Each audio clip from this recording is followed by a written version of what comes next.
Bismillahirrahmanirrahim. Assalamualaikum warahmatullahi wabarakatuh. Perkenalkan, nama saya Iris Salimatus Salsabila dari Prodi PAI semester 6A.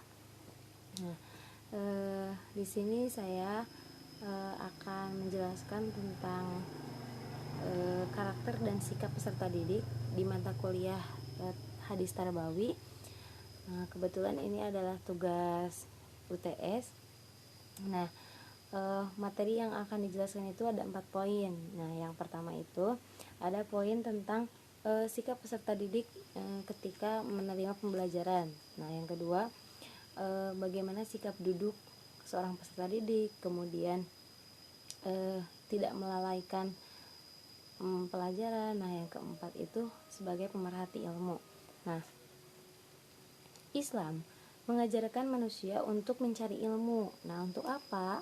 Untuk bekal ia di dunia dan bekal ia di akhirat. Nah, untuk memecahkan permasalahan-permasalahan yang ia hadapi dalam menjalani kehidupan. Nah, langsung saja ke materi yang pertama, itu karakter dan sikap peserta didik. Yang pertama ialah sikap duduk di majelis. Nah, sikap duduk ketika dia menerima pembelajaran atau menerima ilmu itu, menurut sebuah hadis dikatakan ada 3. Nah, yang pertama itu ada yang duduk terdepan. Nah, di antara ketiga sikap itu kan ada sikap duduk yang di depan, kemudian di belakang. Nah, ada juga yang berpaling untuk pulang. Nah, di antara ketiganya ini yang paling baik itu ialah dia yang duduk di depan. Nah, karena dia akan memerhatikan apa yang disampaikan oleh guru atau si pemateri tersebut. Nah, kemudian balasannya pun Allah akan memperhatikan dia, karena dia juga memperhatikan ilmu yang sedang disampaikan. Nah, yang kedua itu ada yang duduk di belakang. Nah, dia itu ada tapi seolah tidak memperhatikan. Nah, ini bisa dikatakan kurang baik ya, karena mungkin hanya sebatas ada tapi dia tidak memperhatikan apa yang sedang disampaikan oleh guru atau pendidik. Nah, yang ketiga itu ada yang berpaling untuk pulang. Nah, bagaimana dengan yang ini? Ini adalah sikap yang sangat tidak baik atau bisa dikatakan buruk. Kenapa? Karena dia tidak menghormati ilmu, tidak menghormati majelis, juga tidak menghormati pendidik yang sedang menjelaskan ilmu tersebut.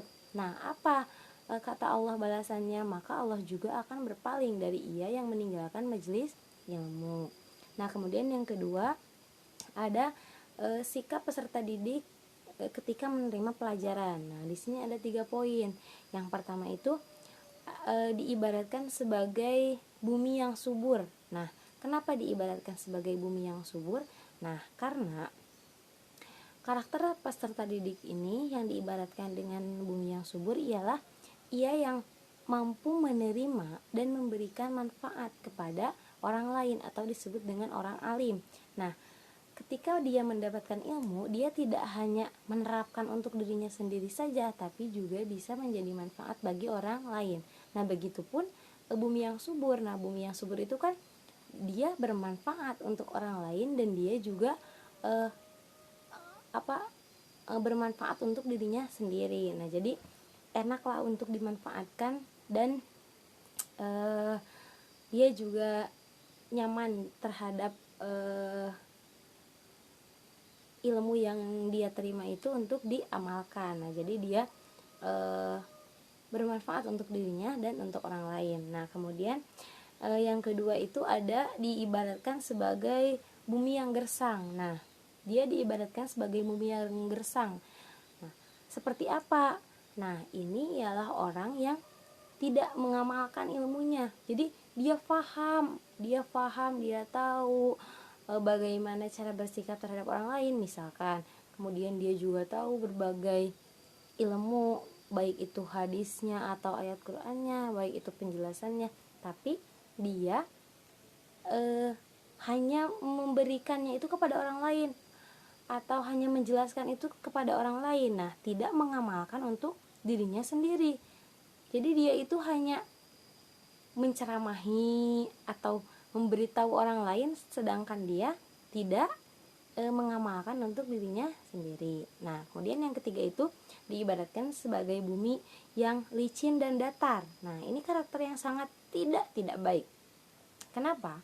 Karena dia itu tidak mampu menyerap dan menampung. Dia tidak mampu menyerap ilmu, apalagi untuk mengamalkan untuk dirinya sendiri.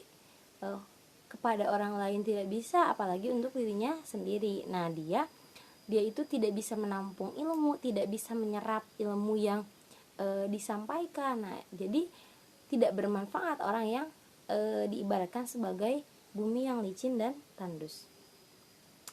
Maaf, bumi yang licin datar. Jadi dia itu gimana loh, kalau datar tuh kan tidak bisa menampung. Jadi dia tidak mampu menampung ilmu dan tidak mampu menyerap.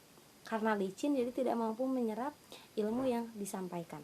Nah, kemudian yang ketiga dari karakter dan sikap peserta didik itu ada yang tidak melalaikan ilmu. Nah, jadi bisa dikatakan dia itu taat. Misal ada perintah ilmu itu memerintahkan, dari penjelasan ilmu tersebut memerintahkan untuk melaksanakan sholat, atau dia harus berbuat baik kepada orang lain. Nah, dia itu taat menjalankan apa yang tertulis dalam ilmu tersebut. Jika sebuah larangan dia akan melaksanakan, jika sebuah perintah dia juga akan melaksanakan. Maksudnya jika itu berarti larangan, dia akan meninggalkan gitu. Maksudnya melaksanakan untuk meninggalkan. Nah, jika itu sebuah perintah, dia akan melaksanakannya sebagai perintah dari Allah Subhanahu wa taala. Nah, yang ketiga itu ada pemerhati ilmu. Nah, jadi dia itu tidak hanya sudah mendapatkan ilmu merasa puas, tidak, tapi dia selalu ingin lebih baik lagi, selalu ingin menambah ilmu yang dia miliki agar dia tidak merasa cepat puas, selalu merasa bahwa dia itu tidak tahu. Dan dengan begitu dia akan menjadi orang yang tawadu, tidak sombong, tidak besar kepala. Dia akan selalu merasa rendah hati dan tidak menganggap dirinya itu lebih baik dari orang lain. Nah, mungkin sekian yang bisa saya sampaikan. Mohon maaf atas segala kesalahan dan kekurangan. Semoga bermanfaat. Wassalamualaikum warahmatullahi wabarakatuh.